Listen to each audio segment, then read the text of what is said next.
Today we're going to be cooking something that I think you're really going to like. This is something you can make a day ahead if you want and reheat it. It's perfectly good the next day. It's Chicken Cordon Bleu mountain style. So I have here before me some chicken tenders that I have rinsed and patted dry. I've got some really fresh Swiss cheese that was just sliced a few minutes ago at the deli, and some really nice lean country sliced ham. So you can use city ham. I would not use the cured ham, but this is just a mild, really good ham. Okay, and then since we are working with raw chicken, I'm going to use my food handler gloves today. I've got my heat going on medium. I'm going to keep a watch on that. I don't want it to get too hot. We're going to saute this in just a minute. But here's the way I do it. I take my chicken tender and I wrap the cheese around it, and I wrap the ham around it and secure it with a couple of toothpicks. Just to give it a little bit, I'm going to salt my cornstarch just a little bit, and a little bit of pepper, freshly ground pepper. And dredge this in the cornstarch, all sides. And then you keep on doing this till all of your chicken is used. So I'm going to keep on rolling those. And in the meantime, I'll put my real butter in the skillet. As you can see, it's pretty warm. I'm going to turn it down just a little bit. Yeah, you can see that butter is getting nicely brown there. And then just start laying them in there. You don't want to have it too hot. You don't want all that cheese to roll out of there and melt. Although the Swiss cheese does make a wonderful cheese sauce in there. And you just continue until all of them are rolled up, and put them in the skillet. I brought my big skillet today. I guess you could use provolone or another type of cheese, but I just really like the Swiss cheese. And that is your typical cordon bleu flavor. I went to a dinner party one time over in Hazard, and a friend named Lily Baker was making this dish, and I just thought it was so good, and I've been making it ever since. Lily is a really, really good cook. So thank you, Lily, for this recipe. If I remember correctly, she served her meal with a nice tossed salad, a baked potato, and hard rolls, which was a wonderful meal. As you can see, they're starting to get just a little bit brown on the bottom. That's good. I don't want to overcook them. I just want to get them started. Let's go ahead and do this last one. These are pretty good size portions. Definitely enough for a lunch portion. For a dinner portion, I'd probably want to serve 2, but this is going to be a good pan full, you can see. So I'm going to turn it up just a little bit. After 3 or 4 minutes, the ham is going to start turning. You need to watch it carefully and not let all the cheese melt out. When the cheese does start getting all melty, you want to turn the roll-ups. So it's not long. They'll be ready to take out. I want to get them all turned. They're looking really good, and they smell really good too. Okay, while these are finishing off, just a few more minutes, I'm going to make the gravy. Now this is my favorite part. We're going to take a little bit of cornstarch. Oh, probably about 4 tablespoons. Okay.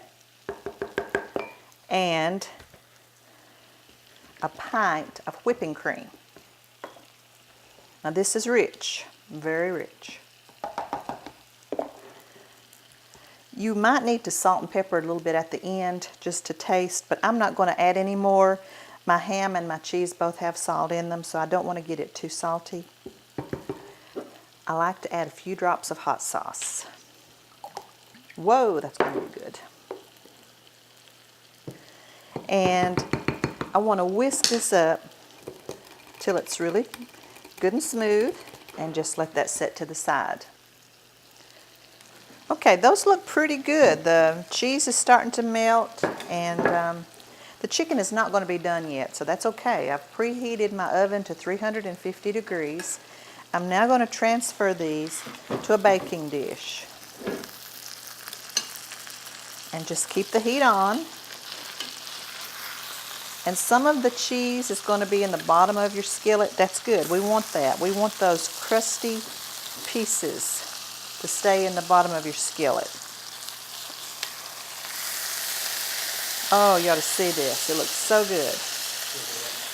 See all that cheese? I want it to get nice and brown in there.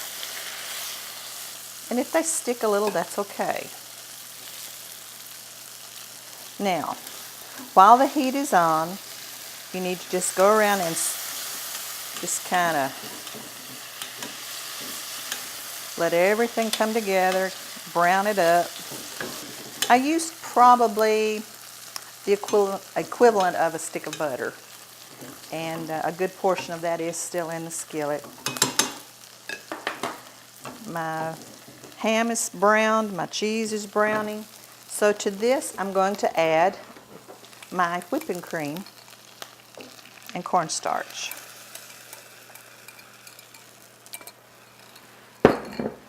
Just start stirring. It will get very thick.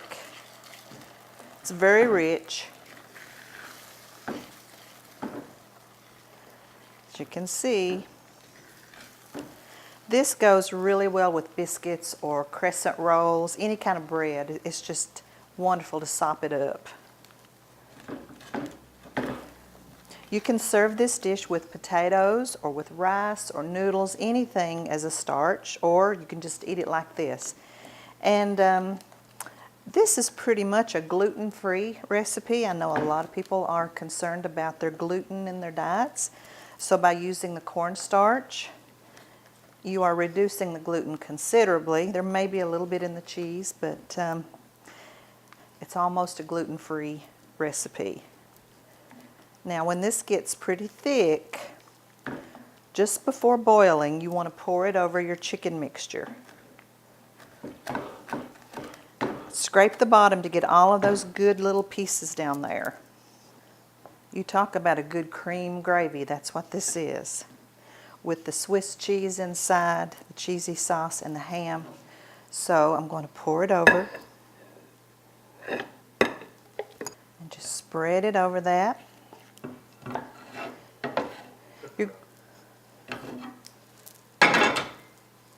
So now we're going to put this in a 350 degree oven for about 30 minutes. The chicken is partially cooked, so you're just going to finish cooking it off, and it'll be nice and bubbly. The chicken cordon bleu is ready now, and I'm going to serve it today with just a little bit of rice. It's hot and bubbly, and we have to get some of that gravy and put it over the rice. Look at that. All you need now is a green vegetable or a salad and some rolls, biscuits. Okay, let's see how this tastes.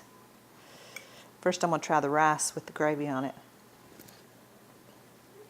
And the chicken, oh, it's so tender, it's fork tender. Now one thing to remember, you got to watch these toothpicks. Just tell everybody, watch out for the toothpicks.